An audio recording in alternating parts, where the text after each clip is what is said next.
The best book to read is the Bible, and the best book to study is also the Bible. చదవటానికి Bible శ్రేష్టమైన గ్రంథం, అట్లానే పఠించడానికి ధ్యానం చేయటానికి కూడా శ్రేష్టమైన గ్రంథం Bible. Reading is just for information. చదవటం అనేది ఏదో మనకు సమాచారం, దాని గురించి తెలుసుకోవడానికి మనం చదువుతూ ఉంటాం. You don't study a newspaper, you just read it.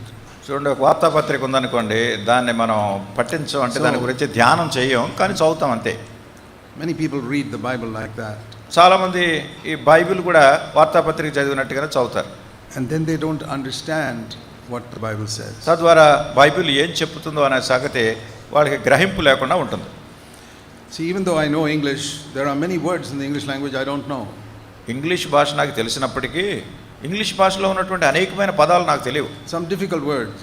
కొన్ని క్లిష్టమైనటువంటి మాటలు. So when I read that difficult word somewhere in an article, I take a dictionary to find out what it means. ఎక్కడైనా కానీ ఇట్లాంటి క్లిష్టమైనటువంటి పదాలు కలిగినటువంటి వ్యాసాన్ని నేను చదివినప్పుడు అది నాకు గ్రహింపు కాక అది ఏంటో తెలుసుకోవడానికి నేను డిక్షనరీ దగ్గరికి వెళ్తాను. ఆ డిక్షనరీలో నేను తెలుసుకుంటాను. And many times I discover in the dictionary that it means something quite different from what I thought it meant. చాలాసార్లు ఈ డిక్షనరీని ఉపయోగించడం ద్వారా నేను గ్రహించేది ఏమిటంటే, నేను అనుకున్న దానికంటే ఈ పదాల యొక్క భావము అది వేరే రకంగా ఉంది దాని అర్థం అని. So I'm sure Telugu also must be like that. కనుక మీరు అనేక తెలుగు కూడా అట్లానే ఉంటుందని అనుకుంటున్నాను. There must be some difficult words that some of you don't know at all. తెలుగులో కొన్ని క్లిష్టమైనటువంటి పదాలు మీకు తెలియకపోవచ్చు.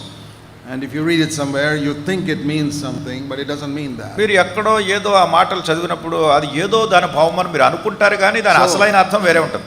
If you don't look up a dictionary, you will always live with that wrong understanding of that word. కనుక డిక్షనరీలో ఉన్నటువంటి వివరాలు తెలుసుకోకపోయినట్టయితే మీకు ఉన్నటువంటి తప్పుడు అభిప్రాయంతోనే మీరు అట్లా కొనసాగుతూ ఉంటారు. So if you are humble enough to look up a dictionary and saying, I don't know that meaning, let me find out. కనుక మీరు తగ్గించుకొని దీనులై దీని అర్థం ఏమిటో నాకు తెలియట్లేదు, నేను తెలుసుకోవాలి అని డిక్షనరీ దగ్గరికి వెళ్ళినట్టయితే, then you will correct a wrong understanding of a word, and your whole future you will remember that. అప్పుడు ఒక మాటను గురించి మీకు తప్పుడు అభిప్రాయం భావం ఎట్లా ఉందో దాన్ని మీరు సరి చేసుకున్నప్పుడు మీ జీవితకాలం అంతా కూడా అది మీకు ఎంతో సహాయకరంగా ఉంటుంది. It's the same thing when you read in the Bible. అట్లానే బైబిల్ చదివినప్పుడు కూడా అంతే. There are many words used in the Bible బైబిల్లో చెప్పినటువంటి అనేకమైన మాటలు which mean quite different from what the world understands. ఈ లోకము ఏమైతే భావిస్తుందో దానికంటే ఈ మాటలు వేరే భావాన్ని అర్థాన్ని ఇచ్చేవిగా ఉంటాయి. For example, humility. ఉదాహరణ చూడండి, దీనత్వం అని ఒక మాట ఉంది. The world understands humility in a very different way. ఈ లోకము ఈ దీనత్వం అనేటువంటి మాటను చాలా విభేదంగా గ్రహిస్తుంది. Someone who hangs his head down and doesn't talk much, he's a humble man. ఏదో తల ఉంచుకునే కిందకు పెట్టుకునే ఏదో చాలా దీనుడిగా కనిపిస్తే ఇతరుల ముందు ఆ విధంగా మన ప్రత్యక్షం అవుతుంటే ఈయన చాలా తగ్గించుకున్నాడు అని అనుకుంటాం. But the humblest man that walked on this earth was Jesus Christ. అయితే ఈ భూమి మీద నడిచినటువంటి వ్యక్తుల్లో అతి దీనుడైనటువంటి వ్యక్తి ఎవరంటే యేసుక్రీస్తు ప్రభువారు. He was the only one who could say, learn from me for I am humble of heart. ఆయన ఒక్క ఆయనే చెప్పగలిగినారు, నేను సాత్వికుడను దీన మనసు గలవాడు, నా యొద్ద నేర్చుకునుడి. And the humility of Jesus was not seen in putting his head down and saying very little. యేసుక్రీస్తు ప్రభువారి దీనత్వం అంటే ఆయన ఏదో తలంచుకునే ఏదో చాలా తక్కువగా మాట్లాడుతూ ఉన్నవాడని కాదు. He washed the disciples' feet. ఆయన శిష్యుల పాదాలు కడిగారు. That was humility. అది దీనత్వమే. He took a whip and chased the money changers out of the temple. That's also humility. ఆయన ఒక కొరడా తీసుకుని దేవుని మందిరంలో ఈ డబ్బుతో వ్యాపార బాధవ్యాలు కలిగి ఉన్నటువంటి వాళ్ళందరినీ తరిమేశారు. అది కూడా దీనత్వమే. Now, the world can't understand chasing out money changers as humility. ఈ యొక్క రోకలు మార్చుకునేటటువంటి వాళ్ళని దేవాలయం నుంచి తరిమేయటం ఈ దీనత్వం అని లోకానికి అర్థం కాదు. They say that's pride. వాళ్ళంటారు ఇది చాలా గర్వంతో కూడిన పని. That's why I say they don't understand the biblical meaning of humility. అందుకొరకే నేను అంటున్నాను, ఈ దీనత్వం అంటేటటువంటి దైవ గ్రంథంలో ఉన్నటువంటి అర్థం వాళ్ళకి తెలియదు. When he says to the adulterous woman, I don't condemn you, వ్యభిచారం మందు పట్టబడినటువంటి స్త్రీని నేను కూడా నీకు శిక్ష విధింపనని ప్రభు చెప్పినప్పుడు that's humility. అది దీనత్వం. But when he tells the Pharisees, you generation of vipers, how will you escape the damnation of hell? That is also humility. అదే సమయంలో పరిసయ్యులను చూసి సర్ప సంతానమా రాబో ఉగ్రత నుండి తప్పించుకుంటకు మీకు బుద్ధి చెప్పిన వాడు ఎవడు అని మాట్లాడారంటే అది కూడా దీనత్వమే. The humility of Jesus was not seen in all these external actions. ఈ యేసుక్రీస్తు ప్రభువులో ఉన్నటువంటి దీనత్వము బాహ్యంగా కనిపించేటటువంటి పనుల ద్వారా విషితమైనది కాదు. The humility of Jesus was seen in his total obedience to what God told him in private. దేవుడు ఏమైతే తన వ్యక్తిగత జీవితంలో ఆయనకి చెప్పాడో దానికి పూర్తిగా విధేయత చూపించడమే ఆయనలో ఉన్నటువంటి దీనత్వం. Without being bothered what people think about him. ఆ ప్రజలు నా గురించి ఏమనుకుంటున్నారనే దాని గురించి ఆయనకి చింత లేదు. There are very few Christians like that in the world. ప్రపంచంలో అతి కొద్ది మంది క్రైస్తవులే ఇట్లా There ఉంటున్నారు. are very few preachers like that in the world. అట్లానే ప్రపంచంలో కొద్ది మంది బోధకులే ఇట్లా ఉంటున్నారు. Are not interested in what people think or say about them. వాళ్ళ గురించి ప్రజలు ఏమనుకుంటున్నారు, ప్రజలు ఏమని భావిస్తున్నారు, ఏం మాట్లాడుతున్నారు అని చింత లేదు వాళ్ళకి. To hear God and do what God says. దేవుడు ఏం చెప్పాడో వినటం, దేవుడు చెప్పిన దాన్ని చేయటం. If God tells him to call somebody a generation of vipers, he says that without bothering what people think. మరి ఎవరినైనా సర్ప సంతానం అని పిలవమని దేవుడు చెప్పాడు అంటే ఆ విధంగా వాళ్ళ పలకటం అది కూడా దేవుని దృష్టిలో దీనత్వం. If he turns around to Peter and says, "Get behind me, Satan," he says it, whatever Peter may think. ప్రభు పేతురు వైపు వెనతిరిగి చూసి సాతానా నా వెనుక పొమ్ము అని చెప్పారంటే అది కూడా దీనత్వమే. If you study the Bible, you will learn humility. బైబిల్ను మీరు పఠించి ధ్యానం చేసినట్టయితే దీనత్వాన్ని గురించి మీరు తెలుసుకుంటారు. In the same way, అదే రీతిగా worship. ఆరాధన. Have you studied the New Testament about what it says about worship? మరి నూతన బంధంలో ఆరాధన గురించి ఏం చెప్తుందో అనే దాని గురించి ఇప్పుడు ధ్యానించారా మీరు? For many years in my life, I just accepted what other people said was worship. చాలా సంవత్సరాలు నా జీవితంలో ఇతరులు ఏమైతే ఆరాధన అని చెప్తున్నారో అదే ఆరాధన అని భావించి నేను అట్లా ఉన్నాను ఆ గ్రహింపులో. Because I was young. ఎందుకంటే నేను యవనస్తుడిగా ఉన్నాను. And many were much older and godly men. నాకంటే చాలా పెద్దవాళ్ళు దైవజనులుగా ఉండేటువంటి వాళ్ళు. But I have discovered even godly men can be wrong. అయితే నేను కనుగొనేది ఏమిటంటే దైవజనులుగా ఉన్నటువంటి వాళ్ళు కూడా తప్పు మార్గంలో వెళ్ళే ప్రమాదం ఉంది. Only the Bible is right. అయితే పరిశుద్ధ గ్రంథమే మనకు సరైన విధానం చూపించింది. So I started studying the Bible to see in the New Testament what is worship. కనుక నూతన బంధంలో ఈ ఆరాధన అంటే ఏమిటి, గ్రంథం ఏం చెప్తుంది దాన్ని తెలుసుకోవడానికి ప్రయత్నం చేశాను. Just like looking up a dictionary for the meaning of an English word. కనుక కొన్ని ఇంగ్లీష్ భాషలో పదాలు తెలియనప్పుడు డిక్షనరీని ఎట్లా సంప్రదిస్తామో అట్లా. And I discovered that what 90% of believers in all countries call worship is not worship at all. అప్పుడు నేను గమనించింది ఏమిటంటే క్రైస్తవ లోకములో 90% వాళ్ళ ఆరాధన అనుకుంటున్నటువంటిది నిజమైన ఆరాధన కాదు. So I don't have time to tell you everything I learned. నేను ఏం నేర్చుకున్నానో అవన్నీ చెప్పేంత సమయం నాకు లేదు. But I'll tell you a little bit. అయితే దాంట్లో కొంచెం చెప్తాను. And if you have an internet connection, you can search on YouTube with my name. You'll find messages on worship there. మీకు కంప్యూటర్లో ఇంటర్నెట్ కనెక్షన్ ఉండి యూట్యూబ్లో నా యొక్క వర్తమానాలు మీరు చూసినట్టయితే చెప్పేవన్నీ కూడా మీరు దాంట్లో చూస్తారు. Briefly, it is this. క్లుప్తంగా చెప్పాలంటే ఇట్లా.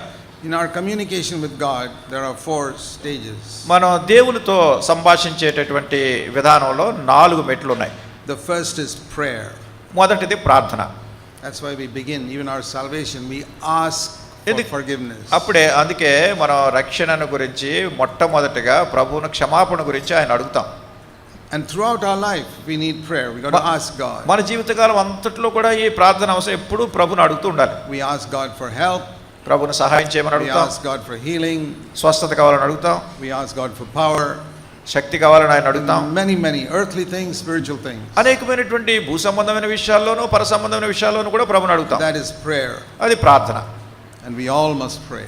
మనం అందరం కూడా ప్రార్థన చేయాలి. There's nothing wrong in telling our need to God. మనకున్న అవసరతలు దేవునికి చెప్పడంలో తప్పేం లేదు. That shows that you have confidence that God can meet your need. అదేం చూపిస్తుందంటే దేవుడు మీ అక్కర తీర్చగలడు అని మీకు ఉన్నటువంటి విశ్వాసము. And then without giving up that first, we go to another level. ఇప్పుడు మనం మొదటి దాన్ని వదిలిపెట్టకుండా రెండో మెట్టుకి వెళ్తాం. When you go to the second level, you don't forget about the first. We need all 4. మీరు రెండో మెట్టుకి వెళ్ళినప్పుడు మొదటి మెట్టు మర్చిపోమని కాదు, ఈ 4 ప్రాముఖ్యమైనవి కావాలి. The second level is thanksgiving. ఈ రెండో మెట్టు ఏంటంటే కృతజ్ఞతావందనాలు చెల్లించడం. Many people pray, very few people give thanks. అనేక మంది ప్రార్థన చేస్తారు కానీ చాలా కొద్ది మందే కృతజ్ఞతావందనాలు చెల్లిస్తారు. You look at your own life. మీ సొంత జీవితాన్ని గమనించి చూడండి. Look back over the number of things you asked God for in your మీరు past దేవుణ్ణి life. అడిగినటువంటి ఎన్నెన్నో సంగతులు గతంలో వాటన్నిటిని జ్ఞాపకం చేసుకోండి. When God answered them, దేవుడు వాటికి జవాబు ఇచ్చినప్పుడు you were happy.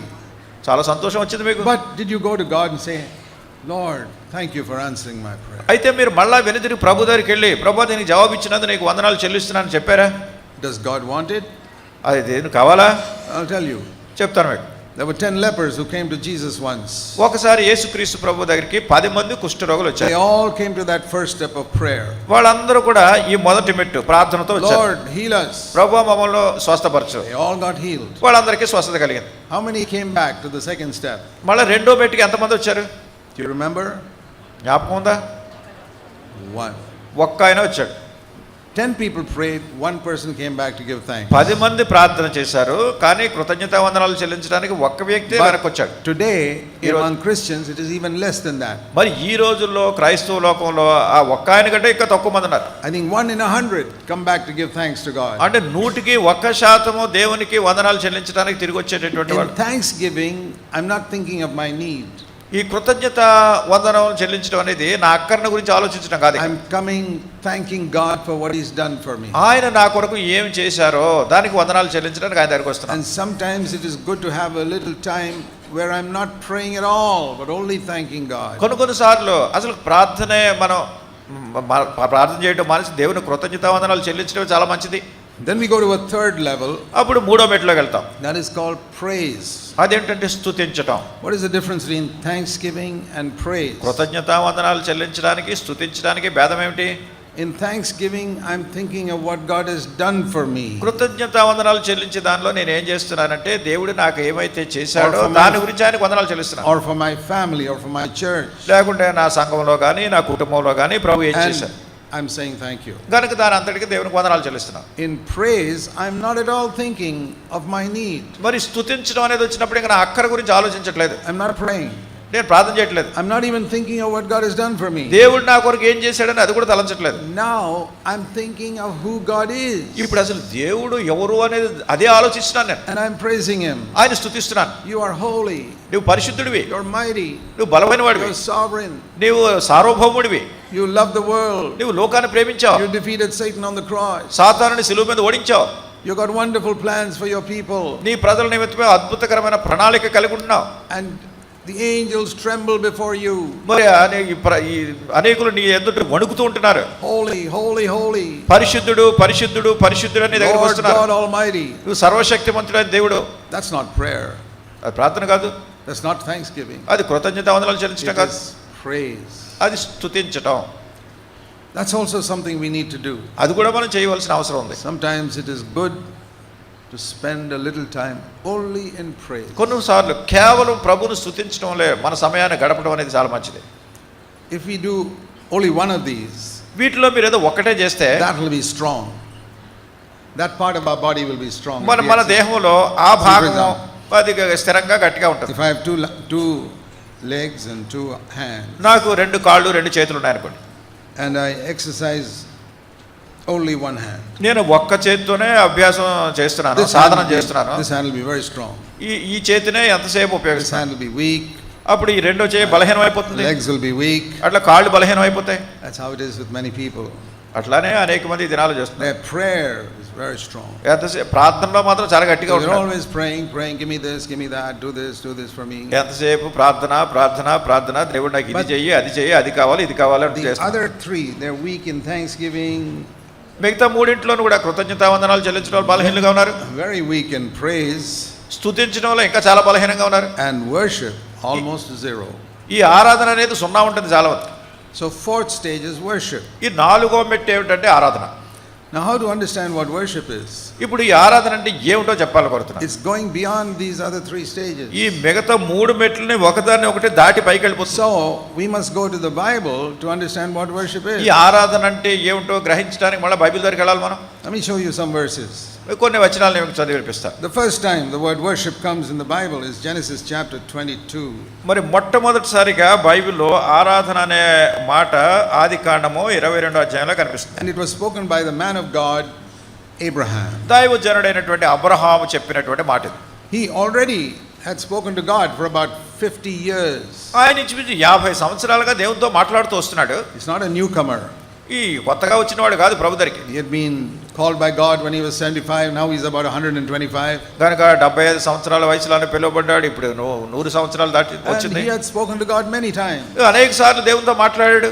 So when he used the word worship, he understood a little bit of what it meant. ఈ ఆరాధన అనే మాట మొదటగా ఉపయోగించినప్పుడు దాని అర్థం ఏంటో కొంచెం గ్రహించగలిగాడు. It's important because that is the first time in the Bible the Holy Spirit uses the word worship. ఆరాధన అనేటటువంటిది దైవ గ్రంథంలో మొట్టమొదటిసారి ఉపయోగించబడింది. పరిశుద్ధాత్మ దేవుడు ఉపయోగించాడు కనుక దాన్ని గ్రహించడం చాలా మంచిది. See what happens here. ఏం జరుగుతుందో చూడండి ఇక్కడ. One day God told Abraham, Genesis 22, take your son and offer him up to me. 22 ఆదికాండం 22వ అధ్యాయంలో ఒక దినాన్ని దేవుడు అబ్రహాంతో చెప్పాడు, నీ కుమారుని తీసుకెళ్ళి నాకు అర్పించాలి అని. Now God never asks anybody to murder his son. మరి ఎవరినైనా కానీ దేవుడు వాళ్ళ కుమారుని చంపేమని అడుగుతాడా? But this looks like a ridiculous request. అయితే దేవుడు ఇది అడిగిన విధానం చూస్తే ఇదంతా ఎంత విపరీతంగా ఉంది. I mean, if I heard it, I'd have said, Lord, is that you or the devil? మరి నాతో ప్రభు చెప్పాడు, నేనంటే ప్రభు ఇది నువ్వు చెప్తున్నావా సాతాను చెప్తున్నాడా? But Abraham had such intimate communication with God, he knew it was God. అయితే అబ్రహాము దేవునితో ఎంత సన్నిహితమైన సంబంధం కలిగి ఉన్నాడంటే చెప్తున్నది దేవుడే అని గ్రహించాడు. You know, most of the time God spoke to Abraham at night. మరి చాలాసార్లు అబ్రహాముతో దేవుడు మాట్లాడింది రాత్రి సమయంలో. Once we read, God spoke to him and said, go out and see the stars. మరి ఒకసారి దేవుడు బయటికి తీసుకెళ్లి నక్షత్రాలను చూడన్నాడు. So we know it was night. అది రాత్రి సమయమని. And here it says God spoke to him again. ఇక్కడ మళ్ళా దేవుడు ఆయనతో మాట్లాడాడు. Abraham. అబ్రహామా. And he said, here I am. ఆయన అంటున్నాడు, ఇక్కడున్నా చిత్తం ప్రభు అంటున్నాడు. I'm always amazed at that. As soon as God called him, he was ready to listen. కనుక ఇప్పుడు ఆయన పిలుస్తున్నప్పుడు ఈయన వినడానికి సిద్ధంగా ఉన్నాడంటే ఎంత గొప్ప ఆశ్చర్యంగా ఉంది. That's the type of man to whom God speaks. ఎట్లాంటి మనుషులతో దేవుడు మాట్లాడుతున్నాడు. And we know it was night. ఇది రాత్రి సమయం. Because verse 3 says early in the morning he rose up to obey God. ఎందుకంటే 3వ వచనంలో ఉంది, తెల్లవారినప్పుడు దేవునికి విధేయత చూపించడానికి అబ్రహాము లేచి వెళ్ళాడని. And God told him to go 3 days away. మరి దేవుడు అంటున్నాడు 3 రోజుల ప్రయాణంలో వెళ్ళు నువ్వు. Offer up his son there. నీ కుమారుని అక్కడ అర్పించాలి. So he took a lot of wood for the offering. కనుక దహన బలి కోసం చాలినంత కట్టెలు తీసుకున్నాడు. And many men, his servants, came along with him. మరి తన దాసులు చాలినంత మంది ఆయనతో వచ్చారు. But they did not know where he was going. అయితే ఎక్కడికి వెళ్తున్నాడు వాళ్ళకి తెలియదు. They knew that sometimes he would take some animal and sacrifice it to God. కొన్నిసార్లు ఎక్కడికో వెళ్ళినప్పుడు ఏదో జంతువుని చంపి దాన్ని బలి అర్పిస్తాడేమో అనుకోవచ్చు. So they thought he's again going to sacrifice some lamb or something. కనుక ఇప్పుడు ఏ గొర్రె పిల్లనో దేవుని ఆయన బలి అర్పిస్తాడేమో అనుకుంటున్నారు. And so they walked for 3 days. కనుక 3 రోజులు ఆయనతో పాటు వీళ్ళు నడిచి వెళ్ళారు. And then he told the people who came with him. తర్వాత ఆయనతో వచ్చిన ప్రజలతో చెప్పాడు, okay, now you have to stop here. You can't come with me anymore. ఇప్పుడు మీరు ఇక్కడ ఉండిపోండి, ఇంకా నాతో మీరు రావడానికి లేదు. You stay here with the donkey. మీరు కూడా ఈ గాడితో ఉండండి. Only I and my son Isaac will go to the mountain. నేను నా కుమారుడైనటువంటి ఇస్సాకు మేము మాత్రమే కొండ మీదకి వెళ్తాం. And if they were to ask Abraham, what are you going to do there? మరి వీళ్ళు అనుకుంటున్నారు ఏం చేస్తారు ఈయన అక్కడ. Verse 5. 5వ వచనంలో Abraham told his young men, you stay here. We will worship there and then return to you. Abraham అంటున్నాడు, నేను ఈ చిన్నవాడు అక్కడికి వెళ్ళి దేవునికి మొక్కి అంటే ఆరాధన చేసి మళ్ళా తిరిగి మీ వద్దకు వస్తాం. What do you think Abraham he thought he was going to do on top of the mountain? కనుక ఇప్పుడు పర్వతం మీదకి వెళ్ళి అబ్రహాం ఏం చేస్తాడని మీరు అనుకుంటున్నారు. If you understand that, you'll understand worship. అసలు దీన్ని మీరు గ్రహించగలిగితే ఆరాధన అంటే ఏమిటో మీరు గ్రహిస్తారు. Because that is the first time worship comes in the Bible. ఎందుకంటే మొదటిసారిగా బైబిల్లో ఆరాధన అనే మాట ఇక్కడ వస్తుంది. He wasn't going up there just to clap his hands and sing and praise the Lord. ఆయన ఏదో పర్వతం మీదకి వెళ్ళి చప్పట్లు కొట్టి పాటలు పాడి తిరిగి వస్తాడని కాదు. That's very easy. అది చాలా సులువు. Why did God want Abraham to kill Isaac? ఎందుకు దేవుడు అబ్రహామును చంపమని కోరుతున్నాడు, ఇస్సాకును చంపమని కోరుతున్నాడు? You know, when you have no children after 50 years of marriage. మీరు పెళ్ళైన తర్వాత 50 సంవత్సరాల వరకు పిల్లలు లేరు అనుకోండి. 50 years. 50 సంవత్సరాలు. 100 years old now. ఇప్పుడు ఈయన 100 సంవత్సరాలు అయింది వయసు. And then you have a son. అప్పుడు కొడుకు పుట్టాడు. Oh, he will be more precious than even your wife. అసలు నీ భార్య కంటే ఇక నీ కొడుకే నీకు చాలా సన్నిహితుడిగా విలువైన వాడిగా ఉంటాడు. And now over 25 years he had watched his son Isaac. Isaac had become an idol in his life. ఇప్పుడు 25 సంవత్సరాలుగా ఈ పిల్లాడు పెరిగి పెద్దవాడు అవుతున్నాడు. ఇస్సాకు ఈ జీవితంలో ఒక విగ్రహం మాదిరిగా అయిపోయాడు. He spent so much time with Isaac, he didn't have so much time to spend with God. మరి అసలు దేవునితో సమయం గడిపేదానికంటే తన కుమారుడైన ఇస్సాకుతోనే ఎక్కువ సమయం గడుపుతాడు. That happens to people. ప్రజలకు అట్లా జరుగుతుంది. They get a good job. వాళ్ళకి ఏదో మంచి ఉద్యోగం వస్తుంది. God blesses them. దేవుడు వాళ్ళని దీవించాడు. And then the job becomes more important than God. అప్పుడు దేవుడి కంటే ఉద్యోగమే చాలా ప్రాముఖ్యమైపోతుంది వాళ్ళకి. They are poor, they start a business and ask God to bless them. వాళ్ళు కొన్నిసార్లు పేదవాళ్ళుగా ఉంటారు, ఏదో వ్యాపారం చేస్తారు, దేవుడు దీవించమని అడుగుతారు, దేవుడు దీవించాడు. They have a lot of time to talk to God. ఇక అసలు దేవునితో మాట్లాడడానికి ఎంత సమయం ఉండాలి. But as the business becomes better and bigger and bigger, అయితే ఇప్పుడు వ్యాపారం విస్తరిస్తూ విస్తరిస్తూ పెద్దదైపోయింది. time with God gets cut down. ఇప్పుడు దేవునితో వాళ్ళు గడిపే సమయం తక్కువైపోయింది. And the business becomes an idol. ఇప్పుడు వీళ్ళ వ్యాపారమే వాళ్ళ దృష్టిలో ఒక విగ్రహం అయిపోయింది. But they think it's only these non-Christians who worship idols. వీళ్ళు ఏమనుకుంటారంటే క్రైస్తవేతరులు మాత్రమే విగ్రహాలకు ఆరాధన చేస్తారు There are a అనుకుంటారు. lot of Christians who worship their business and their job as an idol. అనేక మంది క్రైస్తవులు వాళ్ళ వ్యాపారాన్ని విగ్రహంగా చేసుకుంటారు, వాళ్ళ ఉద్యోగాలను విగ్రహంగా చేసుకుంటారు, వాటిని పూజిస్తారు. They worship their houses. వాళ్ళ గృహాలను as పూజిస్తారు. idols. They worship their cars. లేకుంటే వాళ్ళ కారును ప్రేమిస్తారు. Many idols that Christians have in their life. ఇలా క్రైస్తవులు అనేకులు వాళ్ళ జీవితంలో రకరకాల విగ్రహాలు కలిగి ఉంటారు. And God says, దేవుడు అంటున్నాడు, that idol has taken the place of me in your life. నీ జీవితంలో నేను ఉండవలసిన స్థానంలో ఆ విగ్రహం వచ్చిందో You have to destroy it. ఇప్పుడు దాన్ని మీరు నాశనం చేయాలి, పాడు చేయాలి, Cut it off. తీసివేయాలి. Most people will say, no, I can't do that. చాలా మంది ఏమంటారంటే లేదు ఇది నేను చేయలేను అంటారు. Business is very important. వ్యాపారం చాలా This ప్రాముఖ్యమైనది, house is very important. ఇల్లు చాలా The ప్రాముఖ్యమైనది, son is very important. కొడుకు చాలా ప్రాముఖ్యమైన వాడు. It's more difficult to kill a son than to destroy a house or a business. మీ ఇల్లును కానీ వ్యాపారాన్ని కానీ నాశనం చేయటం కంటే కొడుకుని చంపడం చాలా కష్టం. But if God tells you to give up something, will you give it up? If God tells you to give up something, will you give it up? ఒకవేళ దేవుడు మిమ్మల్ని ఏదైనా వదులుకోమంటే మీరు వదిలేస్తారా? When I joined the Indian Navy, I was not a Christian. నేను భారత నౌకాదళంలో చేరినప్పుడు నేను క్రైస్తవుని. And I had an ambition to go right to the top. అయితే నాకు ఒక పెద్ద కోరిక ఉండేది ఆ దారిలో శిఖర స్థానాన్ని But చేరుకోవాలని. when I became a Christian, అప్పుడు నేను క్రైస్తవుడు అయిన తర్వాత the Lord asked me, will you give up that idol? ప్రభు అన్నాడు, నీ మనసులో ఉన్న ఆ విగ్రహాన్ని, ఆ ఉద్యోగాన్ని వదిలేస్తావా నువ్వు? Idol is to be the admiral of the Navy. మరి నాకున్న విగ్రహం ఏమిటంటే నేవీలో నౌకాదళంలో అడ్మిరల్గా అయిపోవాలి నేను. Kill it దాన్ని చంపేమంటున్నాడు ప్రభు. and be my servant. నీవు నా దాసుడు కావాలి. If I had said no, నేను అప్పుడు కనుక కాదు అని ఉంటే I would not be a worshipper. నేను ఆరాధించేవాడిని కాకపోయేవాడిని. I would have been singing songs and going to the meetings, ఏదో మీటింగ్కి వెళ్ళి పాటలు పాడుతూ ఉండేవాడిని. and I'd have wasted my life. నా జీవితం అంతా వ్యర్థం But చేసుకున్నాడు. Abraham took Isaac. అబ్రహాము ఇస్సాకును తీసుకున్నాడు. Now, we know the end of the story, and we know that God didn't want him to be killed. ఇప్పుడు ఈ కథ అంతం ఎలా అయిందో మనకు తెలుసు. అబ్రహాం ఆ పిల్లోని చంపడానికి ఇష్టపడలేదు దేవుడు అని మనకు But తెలుసు. remember, Abraham did not know the end of the story. అయితే జ్ఞాపకం పెట్టుకోండి, అబ్రహాముకు మాత్రం అలా జరుగుతుందని ఈ కథలో ఆ అంతం గురించి తెలియదు. He went up absolutely convinced that he has got to kill Isaac. మరి ఖచ్చితంగా తన కుమారుని చంపేయాలనేటటువంటి దృఢమైన నిశ్చయంతోనే వెళ్ళాడు. But he also knew that in some way God would still raise him up or something to fulfill the promise. ఏదో రీతిగా మళ్ళా దేవుడు ఆయన తిరిగి లేపుతాడా, మళ్ళా వాగ్దానం నెరవేర్చాలి కదా, ఏదో అనుకుంటున్నాడు ఇంకా. But even if you know your son is going to be raised up, it's very difficult to kill him. ఒకవేళ నీ కుమారుడు మళ్ళా లేపబడతాడని తెలిసినా కానీ వాడిని చంపేయడం చాలా కష్టం. So he got up on the mountain, ఆయన పర్వతం మీదకి వెళ్ళాడు, laid the altar there with అక్కడ wood, బలిపీఠాన్ని కట్టాడు ఈ కట్టెలతో. and he told Isaac to get on top. ఇప్పుడు ఇస్సాకుతో చెప్పాడు, నువ్వు దాని మీద పడుకోమని. Remember, I'm 25 years old. దీని గురించి ఆలోచన జ్ఞాపకం పెట్టుకోండి, 25 సంవత్సరాల వయసు ఉన్నది ఇస్సాకు అప్పుడు. How do we know that? Because he was carrying all the wood. ఎలా up to the తెలుసు top of the అంటే mountain. ఈ కట్టెలన్నీ భుజం మీద పెట్టుకుని ఒక పర్వతం ఎక్కువచ్చాడు ఇస్సాకు. He was not a 5-year-old boy. ఏదో 5 సంవత్సరాల పిల్లోడు కాదు. These are the little things you can see when you read scripture carefully. ఈ లేఖనాలు మనం చాలా జాగ్రత్తగా చదివినప్పుడు ఈ విషయాలన్నీ మన గ్రహింపులోకి వస్తాయి. And the other wonderful thing you see about Isaac, ఇస్సాకును గురించి మరి ఒక అద్భుతకరమైన సంగతి ఏంటంటే, you see how Abraham had brought him up. Abraham ఎట్లా పెంచాడంటే పిల్లోడిని, He told him to do something, he did it. ఏదైనా చేయమన్నప్పుడు అబ్బాయి చేశాడు.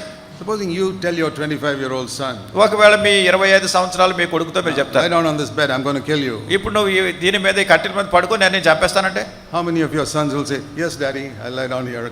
మీ పిల్లల్లో ఎంతమంది చెప్తారు, మంచిది నాన్న నేను దాని మీద నేను బలిపీఠం మీద పడుకుంటానంటారా? I'll say, who do you think you are to tell me to do that? నువ్వెవడు నాకు చెప్పడానికి అంటారు. Abraham had brought up his son in a good way. Abraham తన కుమారుణ్ణి ఎట్లా పెంచుకొచ్చాడంటే, Not with postgraduate degrees, but to be obedient to his father. ఏదో post graduate డిగ్రీలు యూనివర్సిటీలో చదివినవి కాదు, తండ్రికి ఎట్లా విధేయత చూపించాలో నేర్పించాడు. That is the best father, who brings up his children to learn obedience to the parents. విధేయత నేర్పించినటువంటి తండ్రి చాలా శ్రేష్టమైనటువంటి తండ్రి. Because then he'll grow up to obey God. తర్వాత దేవునికి విధేయత చూపించడానికి అబ్బాయి నేర్చుకుంటాడు. So Abraham takes the knife Abraham కత్తి తీసుకున్నాడు ఇప్పుడు to worship God. దేవుణ్ణి ఆరాధించడానికి. What is his worship? ఏమిటి తన ఆరాధన? God, I have no idol in my life. దేవుడా, ఇంకా నా జీవితంలో ఏ విగ్రహం లేదు, You are everything to me. నీవే నాకు సమస్తము. The most precious thing on earth to me is this son. ఈ భూమి మీద తనకి చాలా విలువైనటువంటి వాడు తన కుమారుడు. I want to prove to you I love you more than I love him. ఇప్పుడు నేను రుజువు చేస్తున్నాను, ఈ పిల్లోడిని ఈ అబ్బాయిని ప్రేమించేదానికంటే నిన్నే ఎక్కువ ప్రేమిస్తున్నాను. And as he lifts up his knife, కత్తి పైకెత్తినప్పుడు God says, stop. దేవుడు అన్నాడు, ఆగు అన్నాడు. And he stopped. ఆగిపోయాడు. He says, I was only testing you. అది ఒక పరీక్ష చేశాడు దేవుడు. Now I know you worship me. దేవుడు అంటున్నాడు, నాకు తెలిసింది ఇప్పుడు నువ్వు నిజంగా ఆరాధన చేసేవాడు కదా. See what he said. ఏమన్నాడు చూడండి, Verse 12. 12వ వచనం. Don't stretch out your hand against the Lord. Do nothing to him. అప్పుడు ఆయన చిన్నవాని మీద చేయి వేయకము, అతను ఏమి చేయకము. Now I know that you fear God. Because, verse 12, because you have not withheld your son from me. నీకు ఒక్కడై ఉన్న నీ కుమారుని నాకు వెనుదీయలేదు గనుక నీవు దేవునికి భయపడేవాడవని ఇందువల్ల నాకు కనబడుచున్నది. Now I know you fear God. Now I know you worship God. ఇప్పుడు నీవు దేవుని భయపడుతున్నావు నేను ఎరుగుదును, నువ్వు ఆరాధన చేస్తున్నావు నేను ఎరుగుదును. I'll show you the example of another godly man who was a worshipper. ఆరాధించే మరి ఒక దైవజనుని గురించిన ఉదాహరణ మీకు చెప్తాను. Job chapter 1. యోబు గ్రంథం 1వ అధ్యాయం. And there you know the story how God allowed Satan to test Job. మరి యోబును పరీక్షించడానికి దేవుడు సాతానికి ఎట్లా అనుమతించాడు అనే సంగతి తెలుసు. Okay, kill his sons. సరే, ఈ కుమారులను చంపే. Let's see if Job will still worship God. అయినా సరే చూద్దాం, అయినా కానీ యోబు దేవుని ఆరాధిస్తాడేమో. God said, okay, do it. చేశాడు సాతాను. And Satan went and killed all his 10 children. తన 10 మంది పిల్లల్ని ఒకసారి చంపేశాడు. And what did Job do? యోబు ఏం చేశాడు? When he heard the news, ఈ వార్త తనకు వచ్చినప్పుడు, he heard the news in verse 18, 19 that your sons and daughters were eating and drinking and a great wind came and all of them died. 18, 19 వచనాల్లో చూస్తాం, తన కుమారులు తన కుమార్తెలు వాళ్ళు భోజనం చేస్తూ ద్రాక్షరసం పానం చేస్తున్నప్పుడు గొప్ప సుడిగాలి అరణ్య మార్గాన్ని వచ్చి వాళ్ళందరిని చంపేశారు. Job chapter 1 verse 20. యోబు గ్రంథం 1వ అధ్యాయం 20వ వచనం. He didn't start crying. ఈ ఏడవటం ప్రారంభించలేదు ఈయన.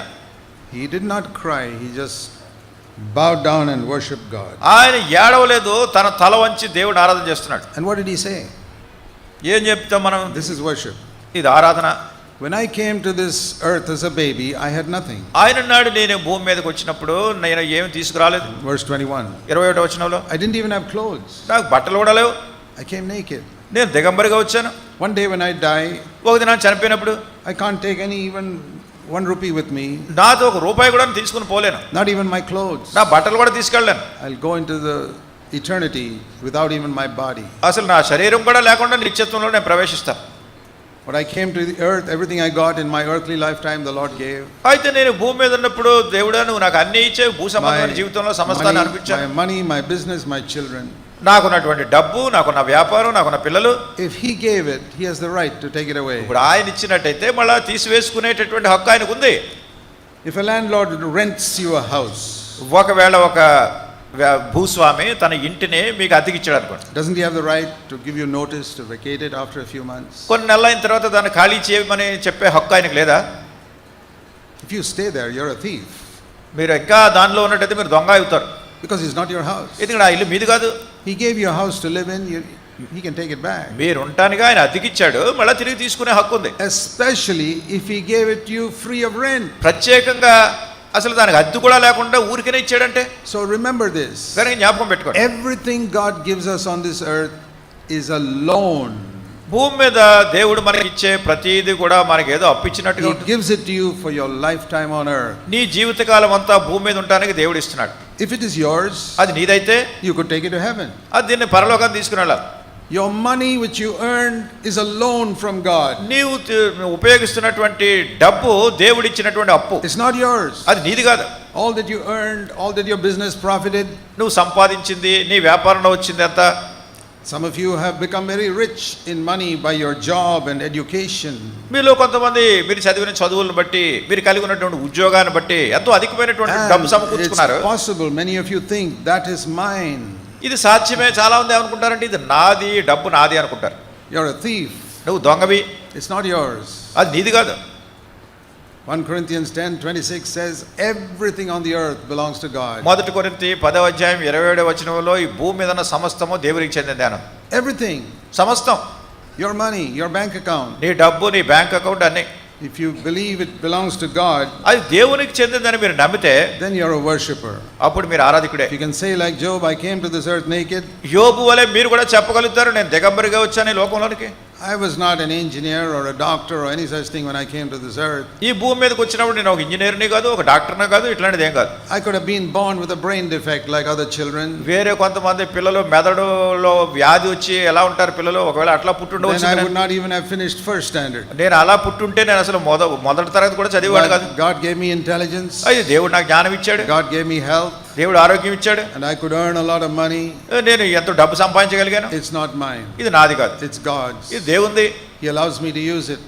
అది దాన్ని ఉపయోగించడానికి దేవుడు అనుమతిస్తున్నాడు. He's given me a house free of rent to live in. మరి నేను నివసించడానికి దేవుడు ఒక ఇల్లు కూడా అద్దెకి ఇచ్చాడు. He's even given me a loan of his car. మరి తన కారు కూడా లోన్ ఇచ్చినట్టుగా It's ఇచ్చాడు. not mine. అది నాది కాదు. This is a worshipper. ఆయన ఆరాధకుడు అంటే. And God, you can take it away anytime you like. మరి దేవా నీకు ఏ సమయంలోనే తీసుకోవాలన్నప్పుడు తీసేసుకో. I find sometimes poor people have a better understanding of that. నేను కనుకుంటాను చాలాసార్లు పేదవాళ్ళు దీని గురించి అధికమైన గ్రహింపు కలిగి ఉంటారు. Percentage wise, poor people give more of their income to God than rich people. చూడండి, ఐశ్వర్యవంతుల కంటే పేదవాళ్లే దేవుని ఇంటికి అధికమైనటువంటి కానుకలు తీసుకొస్తారు. Jesus saw the poor widow.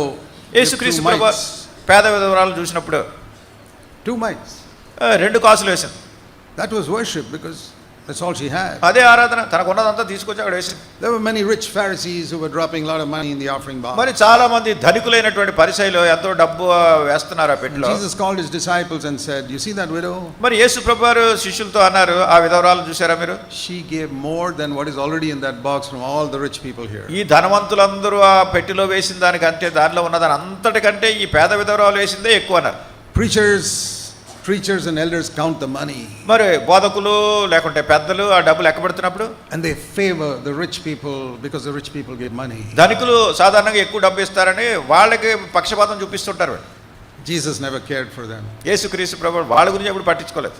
I never care for them. నేను వాళ్ళ గురించి నాకు ఏ లక్ష్యం లేదు. Because I find some rich people are the biggest misers on the earth. ఎందుకంటే ఈ భూమి మీద ధనికులైనటువంటి వాళ్ళు చాలా పిసినుకొట్టు వాళ్ళ ఉంటారు. Especially Christians. ప్రత్యేకంగా క్రైస్తవులు. They don't know how to give to God. దేవునికి ఎలా ఇవ్వాలో తెలియదు. And that's why their spiritual life is so poor. అందుకే వాళ్ళ ఆత్మీయ జీవితం ఎంతో పేద పరిస్థితిలో ఉంటుంది. Are you a worshipper? మీరు ఆరాధించేవాళ్ళ? Early in my Christian life, నా క్రైస్తవ జీవితం ఆరంభంలో I read Matthew 4:10. మత్తయి సువార్త 4:10 చదివాను. You know that verse? ఆ వచనం తెలుసునా మీకు? You must first worship, then only you can serve God. మీరు మొదట ప్రభువుని ఆరాధించాలి, అప్పుడే దేవుణ్ణి సేవ చేయగలరు. You cannot serve God before you worship him. మీరు ఆయన ఆరాధించక ముందు ప్రభువుని సేవ చేయలేరు. And I wanted to worship God. నేను ప్రభువుని ఆరాధించుకున్నాను. Because I wanted to serve him. ఎందుకంటే నేను ఆయన సేవించుకున్నాను. And God gave me an anointing to serve him when I was about 23 years old. నాకు ఇంచుమించు 23 సంవత్సరాల వయసు ఉన్నప్పుడు ప్రభువుని సేవించడానికి ఆయన నాకు అభిషేకం ఇచ్చారు. I had been baptized just 2.5 years earlier. అంతకు ముందు 2.5 సంవత్సరాల పూర్వమే నేను బాప్తిసం తీసుకున్నాను. But I decided to be a worshipper. అయితే నేను ఆరాధించేవాడిగా ఉండాలని తీర్మానం చేసుకున్నాను. I was a naval officer. I was earning a huge salary. నేను నౌకాదళంలో ఒక అధికారిగా ఉన్నాను. ఎంతో అధికమైన జీతం వస్తూ ఉండేది. I didn't need all that. నాకు అసలు నాకు అక్కర్లేదు కూడా. నాకు I was not married. I had no children. నాకు పెళ్లి కాలేదు, పిల్లలు లేరు. Every month I would give 50% of my income to God's work because I had so much. ప్రతి నెలలో కూడా నాకు వచ్చేదాని అంతట్లో కూడా సగం జీతం దేవుని సేవకు ఇచ్చేసేవాడు. I was still okay because I had 50% still. అయినా కానీ నాకు ఇంకా బాగానే ఉంది. ఉన్న దాంట్లో ఇంకో 20% నాకు సేవింగ్స్ ఉంది. I could use it to help poor people, to give Bibles to those who could not afford to buy Bibles. మరి బైబిల్ కొనుక్కోలేనటువంటి పేదవాళ్ళకి బైబిల్ కొనుక్కోవడానికి సహాయం చేస్తుండేవాడిని. I said, Lord, money will never be my idol in my life. అప్పుడు నేను చెప్పాను, ప్రభా డబ్బు అనేది నా జీవితంలో విగ్రహంగా లేకుండా చేసినావు. And then God called me to serve him. అయితే ప్రభు నన్ను సేవించడానికి పిలిచారు. I said, Lord, I still want to be a worshipper. నేను ప్రభా నేను ఇంకా నిన్ను ఆరాధించేవాడిగా ఉంటాను. Even if I have financial need. నాకు ఆర్థిక సంబంధం అక్కర్లు ఉన్నా కానీ I will never go to a place to preach for money. నేను ఎక్కడ ఏ స్థలానికి డబ్బు తీసుకుని బోధించడానికి వెళ్ళను. I would say I will not go and use my gift in some rich church to get money from those rich people. నేను ఏదో చాలా ధనికులైనటువంటి వాళ్ళ సంఘాల్లోనికి వెళ్ళి అక్కడ బోధించి వాళ్ళ దగ్గర ఏదో డబ్బు తీసుకునే ఉద్దేశం. That's why most of my life I've gone into the villages and that's where all our churches are. అసలు నా జీవితంలో అధికమైనటువంటి కాలం నేను చాలా చాలా పేద గ్రామాల్లోకి వెళ్ళి దేవుని సేవ చేశాను. అక్కడ సంఘాలు కూడా లేవు, చర్చెస్ లేవు. Many people don't worship God. అనేక మంది దేవుడిని ఆరాధించరు. They worship God plus their education. వాళ్ళు ప్రభువుని, వాళ్ళ చదువుని, plus God plus their job. దేవుడు ఉండాలి, వాళ్ళ ఉద్యోగం. God plus their business. దేవుడు ఉండాలి, వాళ్ళ వ్యాపారం భద్రంగా. God plus their bank account. దేవుడు వాళ్ళ bank account. And there are foolish elders and preachers who make much of these rich people. అయితే చాలా బుద్ధిహీనులైనటువంటి పెద్దలు, బోధకులు ఈ ధనికులను ఎప్పుడూ గౌరవిస్తూ ఉంటారు. And those rich people think they are very spiritual. అప్పుడు ఆ ధనవంతులు అనుకుంటారు మేము చాలా ఆత్మీయ పరులు అనుకుంటారు వాళ్ళు. I never do that. అయితే నేను ఎప్పుడు అట్లా చేయను. I want to be on God's side. నేను ఎప్పుడు దేవుని పక్షంగా ఉండాలని కోరుతాను. God says in James chapter 2 and verse 5. యాకోబు 2వ అధ్యాయం 5వ వచనంలో ప్రభు చెప్పిన మాటలు, God has chosen the poor people in the world to be rich in faith. మరి దేవుడు ఈ లోకంలో ఉన్నటువంటి పేదవాళ్ళను విశ్వాసంలో ఐశ్వర్యవంతులుగా ఉండేట్టు ఏర్పాటు చేసుకున్నాడు. If God has chosen them, I want to be with them too. దేవుడు వాళ్ళని ఎంపిక చేసుకున్నప్పుడు నేను కూడా వాళ్ళతోనే ఉండాలని కోరుతున్నాను. Those who are poor in this world. ఈ లోకంలో పేదవాళ్ళైనటువంటి మీరు. But not just poor. పేదవాళ్ళు మాత్రమే కాదు. It says also in that verse they must love him. ఆయన్ని ప్రేమించాలి. దేవుని వాక్యం చెప్తుంది వాళ్ళు ఆయన ప్రేమించే వాళ్ళుగా ఉండాలి. So even if you're a rich person, మీరు ధనవంతులైనా కానీ, if you love Jesus more than everything else, then you qualify according to this verse. మీరు ఈ వచనాన్ని అనుసరించి యేసు ప్రభువును ఇతరమైనటువంటి వాటన్నిటికంటే అధికంగా ప్రేమిస్తే అప్పుడు యోగ్యత కలిగి ఉంటారు ఆరాధించడానికి. That means you're poor in yourself. అంటే మీరు మీ అంతటి మీరు పేదవాళ్ళుగా ఉన్నారు. Because I say, Lord, my money is not my own. ప్రభు నా డబ్బు నాది కాదు, ఇది I have it, it's in my name in the bank account. సరే, ఇది నా దగ్గర ఉంది, ఇది బ్యాంకులో నా పేరు మీద ఉంది. But it's yours. అది నీదే. You want me to give some of it to somebody, I'll give it. ఒకవేళ దాన్ని ఎవరికన్నా ఇచ్చేయాలన్నప్పుడు నేను ఇచ్చేస్తాను. You want me to serve the Lord at my own expense, I'll do it. నేను నా సొంత ఖర్చులతో నేను నిన్ను సేవించాలని కోరితే నేను చేస్తాను, అట్లా నా సొంత ఖర్చులతో. So many people are always waiting for somebody else to give them money. చాలా మంది ఏంటంటే ఎవరు ఎప్పుడు డబ్బులు ఇస్తారో చూస్తూ ఉంటారు. I'm not saying that you should not receive it if somebody gives it to you. ఒకవేళ మీకు ఎవరైనా ఇస్తున్నట్టయితే అది పుచ్చుకోకూడదని నేను చెప్పట్లేదు మీకు. Jesus also received, we read, when people gave him money. యేసుక్రీస్తు ప్రభువారు కూడా ప్రజలకు కొన్నిసార్లు డబ్బు ఇచ్చినప్పుడు యేసు ప్రభువారు, but he never asked anybody. అది ఎవరిని ఏం అడగలేదు ఎప్పుడు. And he never wanted anything. అసలు ఏం కావాలని కోరలేదు. He used everything he had for the glory of his Father. తన కలిగి ఉన్న సమస్తము కూడా తండ్రి యొక్క మహిమార్థమై దాన్ని వినియోగించేశారు అంతే. So here is how Jesus expressed his worship to his Father. ఇక్కడ తన తండ్రిని ఆరాధించే దాని గురించి యేసుక్రీస్తు ప్రభువారు చెప్పిన మాట చూడండి. John 17 యోహాను సువార్త 17 and verse 10. 10వ వచనం. If you can say this to God, ఇది దేవునితో మీరు చెప్పగలిగితే, this morning you're a worshipper. ఈ ఉదయకాల సమయంలో మీరు ఆరాధించే వాళ్ళే. Then whatever you say to God will come as an offering of worship. ఇప్పుడు మీరు ఏమైతే దేవుని దగ్గరికి వస్తున్నారో అది దేవునికి ఆరాధనగా ఉంటుంది. John 17:10. యోహాను సువార్త 17:10. He said, Father, అంటున్నాడు తండ్రి, all the things that are mine are thine. నావన్నీయు నీవి. Very simple to say it, but it's very difficult to mean it. ఇది చెప్పడానికి చాలా సులువుగా ఉంటుంది కానీ దాన్ని అర్థ సాహిత్యంగా దాన్ని అనుభూతిపూర్వకంగా చేయడం కష్టంగా ఉంటుంది. Look what Jesus said. ఇదే యేసు ప్రభువు అంటున్నారు. Everything that I have is yours. నేను కలిగి ఉన్నవన్నీ నీవే. My money, నా డబ్బు, my time, నా సమయం, my energy, నా శక్తి, my health, నా ఆరోగ్యం, my clothes, నా బట్టలు, my plans as to what I'm నా going to ప్రణాళిక, do. నా ఏర్పాట్లన్నీ. I have nothing, it's all yours. ఇది నాదేం కాదు, అంతా నీదే. You can take it away. తీసేయచ్చు నువ్వు. You can change my plans. నా ప్రణాళిక మార్చేయచ్చు. Nothing is mine. ఏది నాది కాదు. This is worship. ఇదే ఆరాధన అంటే. And therefore God blessed him so much. గనుక ప్రభు ఆయన ఎంతగా ఆశీర్వదించారంటే. How did he bless him? ఎలా దీవించారు? Father, all that is yours is mine. తండ్రి నీవన్నీ నావి. How many of you want everything of God? మీలో ఎంతమంది దేవునికి సంబంధించినవన్నీ మీకు కావాలని కోరుతున్నారు? I want everything of God. నేను కోరుతున్నాను దేవునివన్నీ నాకు కావాలని. I'll tell you how to get it. అది ఎట్లా మీరు పొందుతారో చెప్తాను. Here's the secret. ఇక్కడ రహస్యం ఉంది. You give everything of yours to God and he'll give everything of yours. మొట్టమొదటి మీవన్నీ ఆయనకి ఇచ్చేయండి, అప్పుడు ఆయనవన్నీ మీకు ఇస్తారు. But some people are so calculating. కొంతమంది ఎంత లెక్కలు చూసుకుంటారంటే వీటి గురించి. People ask me to give 10%, is so tough. ఈ దశంభాగం ఇవ్వమని వీళ్ళు అడుగుతున్నారు. ఎంత కష్టమైంది దశంభాగం ఇవ్వటం అంటే లెక్కలు వేసుకుంటారు. When I was getting only 1,000 rupees, I could easily give 10%. ఏదో నాకు 1000 రూపాయలు వస్తున్నప్పుడు నేను ఏదో దాంట్లో దశంభాగం సులువుగా ఇచ్చేసేవాడిని. Now I'm getting 100,000 rupees. How to give 10%? ఇప్పుడు 1,00,000 రూపాయలు ఆదాయం వస్తుంది. 1,00,000 రూపాయల్లో నేను దశంభాగం ఎలా ఇవ్వాలి? I calculate, I deduct the income tax and deduct house rent and deduct all these things. Try and make it as little as possible to give to God. లెక్కలేసి ఏం చేస్తారంటే 1,00,000 రూపాయలు ఇన్కమ్ ట్యాక్స్ ఎంత వెళ్ళిపోతుంది, మీ ఇంటి అద్దెకి ఎంత వెళ్ళిపోతుంది, ఇంకా ఆ ఖర్చులు ఈ ఖర్చులు అన్ని తీసేసి చాలా తక్కువ అమౌంట్ తీసుకొస్తారు కిందకి. You think such people are worshippers? They are misers. నిజంగా వీళ్ళు ఆరాధికులు అంటారా? వీళ్ళు పిసిని కొట్టేవాళ్ళు. It shows you don't love God. ఎందుకంటే మీరు దేవుడిని ప్రేమించట్లేదు. Supposing you are going for a wedding. ఒకవేళ మీరు ఏదైనా ఒక వివాహానికి వెళ్ళారనుకోండి. And what type of gift will you take for that wedding? మీరు ఆ పెళ్లిలో ఎట్లాంటి బహుమతి తీసుకెళ్తారు? I'll tell you. చెప్తాను. Depends on your relationship with that person. ఆ వ్యక్తితో మీకు ఎట్లాంటి సంబంధం ఉందో దాన్ని బట్టే మీరు బహుమతి కూడా తీసుకెళ్తారు. If he's a stranger whom you met 2 years ago, you never met. ఏదో మీకు పెద్ద పరిచయమైన వ్యక్తి కాదు, 2 సంవత్సరాల కిందట ఎక్కడో కనపడ్డాడు కానీ ఇప్పుడు పెళ్లికి పిలిచాడు. You may take a small 100 rupee gift. ఏదో ఒక 100 రూపాయలు కవర్లో పెట్టి ఇచ్చేస్తారని.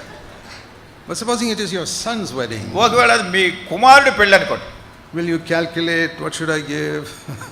అన్ని లెక్కలేసుకుంటారా ఏమి ఇవ్వాలి నా కొడుకుని? Because you love him so much. ఎంతగా మీ కొడుకుని ప్రేమిస్తున్నారంటే, When you calculate in your giving to God, you know that you don't love God at all. మీరు అట్లానే దేవునికి ఇచ్చే విషయంలో లెక్కలేస్తున్నారంటే నిజంగా దేవుడిని ప్రేమించట్లేదని. He is some stranger, God is some stranger you met 2 years ago. ఒకవేళ ఈ దేవుడు ఆ పరిచయమైన వ్యక్తి కాదు, ఎప్పుడో 2 సంవత్సరాల కిందట ఈ దేవుడిని ఎక్కడో చూశాను. You have to take some offering.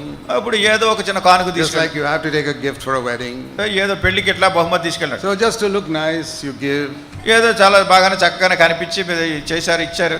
Most Christians are not worshippers. అనేక మంది క్రైస్తవులు ఆరాధికులు కాదు. That's why there's no anointing upon their life. అందుకొరకే వాళ్ళ జీవితాల్లో అభిషేకం లేదు. Most preachers are not worshippers. అనేక మంది బోధకులు ఆరాధికులు కాదు. That is why there's no anointing on their ministry. అందుకొరకే వాళ్ళ పరిచర్య మీద అభిషేకం లేదు. Even an ordinary poor brother or sister who's uneducated here like Peter can have an anointing. సామాన్యమైనటువంటి సహోదరుడు గాని సహోదరి గాని పేతురు లాంటి వాళ్ళు అతి సామాన్యులు, వాళ్ళకి అభిషేకం వచ్చింది. If you say, నీవు చెప్పగలిగితే, Lord, all that is mine is yours. ఓ ప్రభువా నావన్నీ నీవే. Now don't say it without meaning it. దాన్ని గ్రహింపు లేకుండా ఆ మాట చెప్పొద్దు. If you don't mean it, say, Lord, I'm not ready, but I want to come there. ఓ ప్రభువా నేను సిద్ధంగా లేను, కానీ నేను అది నాకు కావాలని కోరుతున్నాను. So when we spend a little time now thinking of how wonderful God is, మరి కొంచెం సమయం మనం ఆలోచించేద్దాం, మన ప్రభు ఎంత ఆశ్చర్యకరమైన ప్రభు. think of this word in Psalm 73, 73వ కీర్తనలో ఉన్నటువంటి వచనాన్ని చూడండి, verse 25. 25. This is worship. ఇది ఆరాధన. Whom have I in heaven, verse 25, whom have I in heaven but thee? There's nothing on earth I desire beside thee. ఆకాశమందు నీవు తప్ప నాకెవరున్నారు, నీవు నాకుండగా లోకంలోనిది ఏదియూ నాకు అక్కర్లేదు. A person who can say that from his heart, హృదయపూర్వకంగా ఎవరైతే ఈ మాట చెప్పగలరో, continue saying that till the end of his life, తన జీవితకాలం అంతట్లో చివరి వరకు ఎవరు ఈ మాట చెప్పగలరో he's a worshipper. వాళ్ళే ఆరాధకులు. I started saying that about 50 years ago. 50 సంవత్సరాల కిందట ఇది చెప్పడం ప్రారంభించాను. I wrote it on the front page of my Bible. నా బైబిల్లో 55 years ago. 55 సంవత్సరాల కిందట నా బైబిల్లో మొదటి పేజీలో ఈ Whom మాట have I రాశాను. in heaven but thee? There's nothing on earth I desire beside thee. ఆకాశమందు నీవు తప్ప నాకెవరున్నారు, నీ ఉండగా లోకంలో ఏది నాకు అక్కర్లేదు. I say that even today. ఈ రోజు కూడా నేను అదే చెప్తాను. I said, Lord, you're more precious to me than my wife, ఓ ప్రభువా నీవు నా భార్య కంటే నీవే నాకు ప్రియమైన వాడివి, my house, నా ఇంటి కంటే, property. నా ఆస్తి కంటే. I don't have a car, but anything I have, Lord, you're more precious to me. నా than కారు that. లేదు, అయినా కానీ నాకు ఉన్నవన్నీ ఏదున్నా కానీ వాటన్నిటికంటే Everything I have is yours. నేను కలిగి ఉన్నదంతా నీవే. I desire nothing on this earth. ఈ భూమి మీద నాకు ఏది అక్కర్లేదు. I don't even desire honor from people for my preaching. నేను బోధించిన దానికి ప్రజలు నన్ను ఘనపరచాలనుకున్నా నాకు ఏమీ లేదు. Because it's not mine, it's what God has given. They must give the glory to God. ఎందుకంటే ఇది నాది కాదు, ఏదో నువ్వు ఇచ్చావు, నేను ఇది చేస్తున్నాను, ఈ మహిమ నీకే చెందాలి. My life has been a very happy life. అలా ఉన్నప్పుడు నా జీవితం ఎంతో సంతోషకరంగా ఉంటుంది. Because I've decided I will worship God and I will serve him. ఎందుకంటే నేను ప్రభుని ఆరాధించాలని, తర్వాత ప్రభుని సేవించాలని తీర్మానం చేసుకున్నాను. Nobody will change me from that goal in my life. నా జీవితంలో ఉన్నటువంటి గురి నుండి ఎవరు మార్చలేరు. I want to say to all of you, young people especially, మీ అందరితో నేను చెప్తున్నాను, ప్రత్యేకంగా యవనస్తులతో. I started when I was 21. 21 సంవత్సరం వయసు ఉన్నప్పుడు నేను Start when you're young. మీరు యవనస్తులుగా ఉన్నప్పుడే ప్రారంభించండి. To worship God. దేవుని ఆరాధించండి. Don't be like the other young people around you. మీ చుట్టూ ఉన్నటువంటి ఇతర యవనస్తుల మాదిరిగా Not ఉండకండి. even like the other young people in your church. మీ సంఘంలో ఉన్నటువంటి ఇతర యవనస్తుల మాదిరి కూడా వద్దు. Be a wholehearted radical. మీరు చాలా పూర్తి హృదయపూర్వకమైనటువంటి చాలా ఆయన కొరకు నిశ్చయం చేసుకున్న You వాళ్ళుగా. see how these Naxalites and Maoists are all radical for their foolish cause. ఈ నక్సలైట్లు గాని మావోయిస్టులు గాని వాళ్ళ కలిగి ఉన్నటువంటి ఉద్దేశాలను నెరవేర్చడం కోసం ఎంత తీవ్రమైన పట్టుదల They కలిగి are ఉంటారు. willing to lose their life. వాళ్ళు ప్రాణాలు పోగొట్టుకోవడానికి కూడా సిద్ధంగా ఉంటున్నారు. That's for a wrong cause. అది ఒక తప్పుడు ఉద్దేశం కొరకు. Why can't we be like that for the greatest thing in the world, to live for Jesus Christ? యేసుక్రీస్తు ప్రభువు వారి కొరకు జీవించే గొప్ప సంగతి కోసం మనం ఎందుకు ఇట్లా ఉండకూడదు? See, then once you're like that, ఒక్కసారి మీరు అట్లా ఉంటే, even if your words when you speak are broken words, for God it is worship. మీరు మాట్లాడేటటువంటి మాటలు ఏదో విరిగినటువంటి మాటలైనప్పటికీ దేవునికి అది ఆరాధనగా ఉంటుంది. May God help us. ప్రభు మనకు సహాయం చేయనుగాక.